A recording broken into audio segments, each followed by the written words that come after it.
નમસ્કાર મિત્રો, સ્વાગત છે તમારું મારી યુટ્યુબ ચેનલ ઓફિશિયલ માહિતીમાં। તમે ગુજરાતના તમામ માર્કેટ યાર્ડના ભાવ, ખેતીને લગતી તમામ માહિતી અને ખેડૂતોને ઉપયોગી એવી તમામ માહિતી સૌથી પહેલા જાણવા માંગતા હો તો મારી ચેનલને સબસ્ક્રાઇબ કરી લેજો, જેથી અમારા દ્વારા આપવામાં આવતી માહિતી તરત જ તમને મળી રહે। તો ચાલો જાણીએ આજના એરંડા વિશે। એરંડામાં તેજીવાળો વર્ગ હવે સાંધાના સમયે હાવી થવા માટે તલપાપડ છે। તેની સામે સિપરસો અને મિલો તેજીવાળાઓને દબાવવા 50 થી 55 લાખ ગુણી ફેરી ફોરવર્ડ થવાનો જોરશોરથી પ્રચાર કરી રહ્યા છે।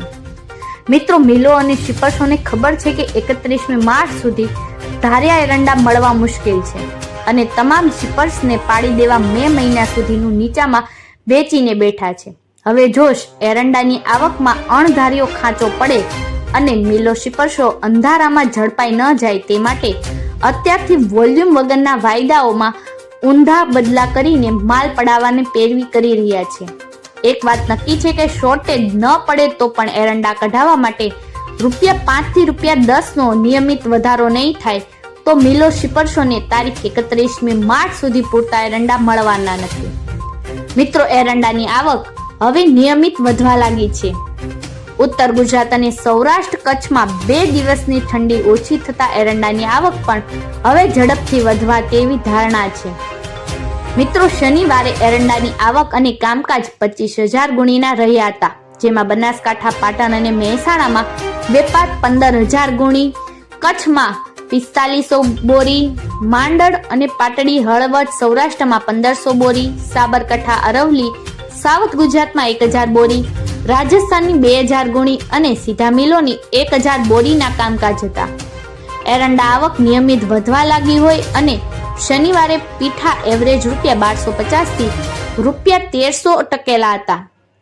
વાયદા ઊંધા બદલા થવા લાગતા બિલ્ટિંગ વેપારો વધ્યા હતા।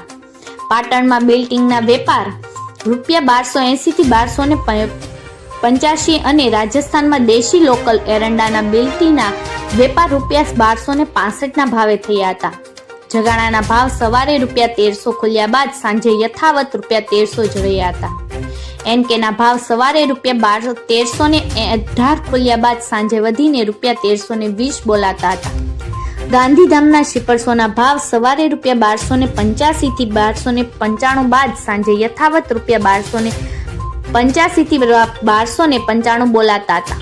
દિવેલના ભાવ પણ સવારે ₹1320 ખુલ્યા બાદ સાંજે વધીને ₹1322 બોલાયા હતા।